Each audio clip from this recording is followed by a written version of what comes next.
Sa bawat institusyon, may mga taong tahimik na kumikilos.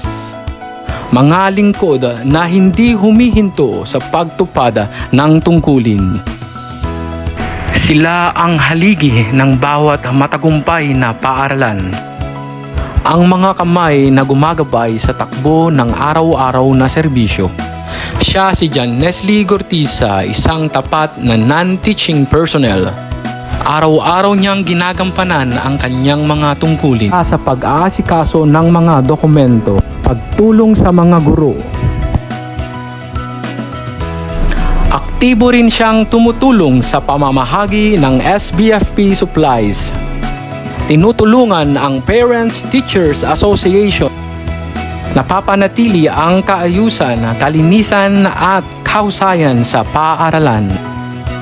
Hindi man siya nasa harap ng klase, ang kanyang ambag ay kasing halaga ng mga guro. Tunay siyang huwaran ng tapat na paglilingkod. Isang lingkod na naglilingkod. Nang may puso para sa bata at para sa bayan.